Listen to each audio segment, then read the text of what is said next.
Right. So what you're seeing in front of you, myself and Simon work in this every day. This is the Spacebox editor. This is what our developers use to build our systems, build the planets. Pretty much anything that goes in the game runs through the editor. So you might recognize Port Olisar, but what you probably haven't seen before is the planet that's sitting there underneath. So one of the big things that we had to do with the CryEngine, and I get asked this a lot of times, like, what did we change from the CryEngine? Did we just take that and start plopping models into it or whatnot? Not at all. The terrain system had to be completely rewritten. So one of the biggest things that it needed to support, of course, was spherical terrain, like you're seeing up there.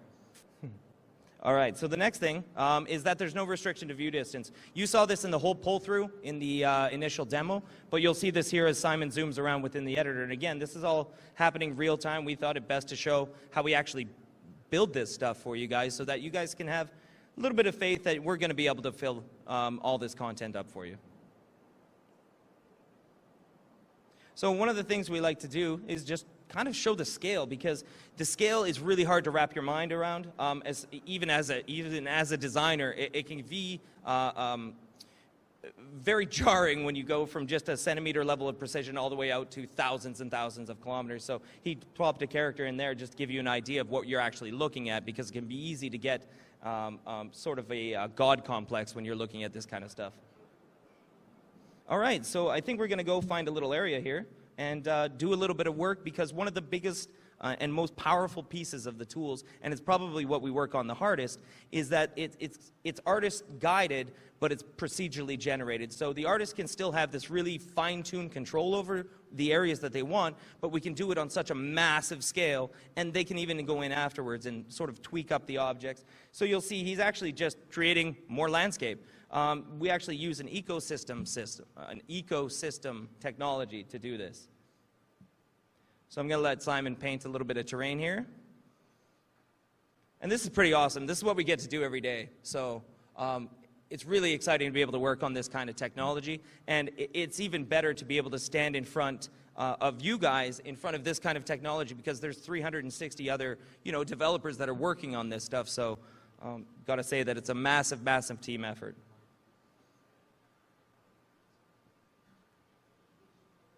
All right, so what he's actually doing is taking down different ecosystems. The ecosystem is kind of like a high-level visual representation of a classic level, of a classic game level, really. So the ecosystem defines things like the general terrain shape. So whether it's desert, whether it's mountains, whether it's ocean. It also defines some of the main feature terrains, things like erosion or valleys and trees. And you can see as he paints around, it changes all the ecosystem underneath.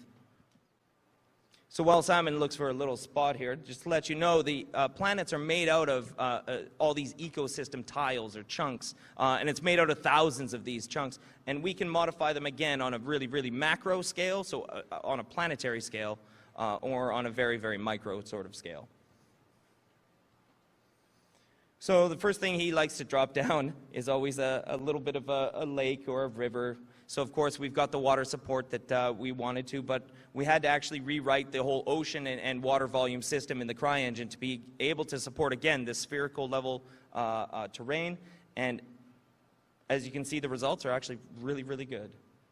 So an object container is how we actually classify a whole bunch of different objects. So it might be lights, it might be geometry, it might even be script. There's many different things that an object container can contain. And the whole point of object containers is really so that we have this powerful streaming system so that we can bring in an entire level worth of content and then bring it out. And even better, we can fly around levels of content, which is what the capital ships are really doing. So this is the tower we just saw in Homestead. We're going to set up a little location here. We'll put a couple objects down, and we'll do a little bit of exploring.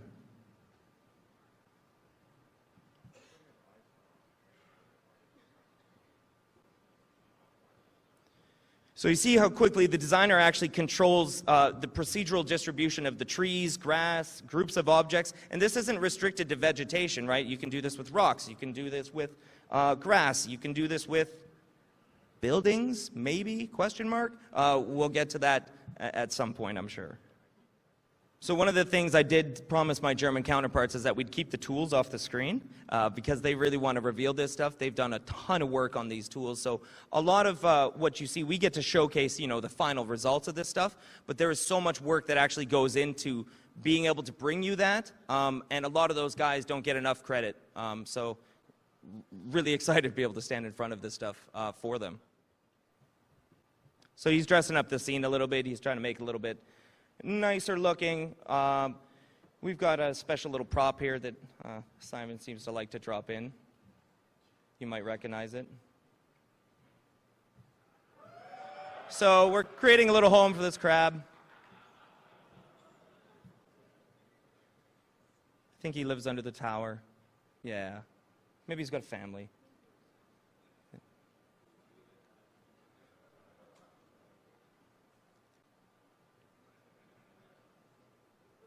Yeah, it's a daddy crab, Yeah. Now we're talking, Simon. Now we're talking. So that gives you a really good idea of, this took what, maybe, 5-6 minutes, and we were able to build up just a little section. Now, this isn't about to ship out to you guys looking exactly like this, but again, it shows, I thought he was mad. We would ship it, Simon, we would ship it. You would all play it, I'm sure. So again, we need to be able to create this content super quickly, but still have that artist input, because if you don't have that artist input, eventually you end up with very generic looks, and we can't give you these moments that we really are excited to share with you.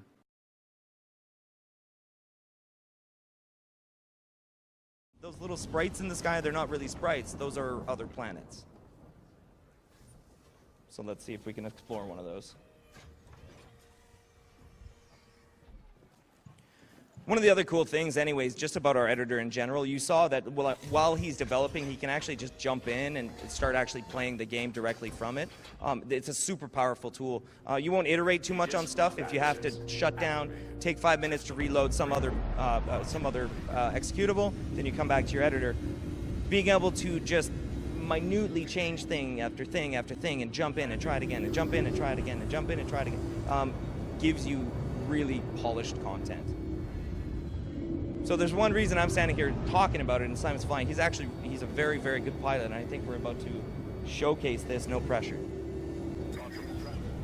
So that's not a sprite. Let's go.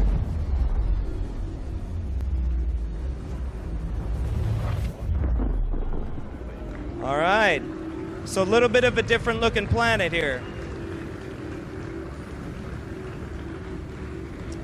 So this is kind of showing off a little more of the exotic ecosystem that we can do, and we barely just scratched the surface on how far we can really take the exotic bits. These are sulfur lakes. This place probably just stinks. I mean, it's super hot. The sunset, though, that you can see, again, with the atmosphere scattering, we get this for free. Not for free, I mean, somebody worked very, very hard on it, Carson Wenzel. But in terms of actually running in the game, when the sun comes down on the horizon, yeah, we're going to get that scattering. We get natural day-night cycles because, well, the planet's rotating. So you see, they're doing a bit of mining here, but he's brave. All right.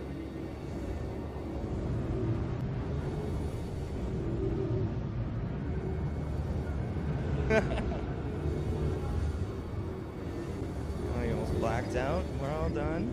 There's no pressure. But we really wanted to show you, again, like, without having too big of a demo put around it, we wanted to show you how we kind of, level design jazz, Simon called it earlier. Just something a little bit improv. And, oh, what's this? That's somebody's flying information with us. Let's wrap this up. Yeah, there was no...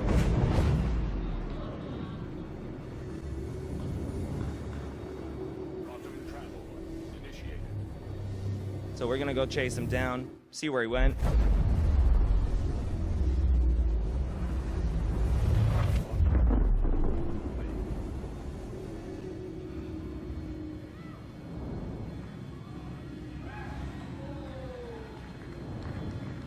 So it's an interesting ship there.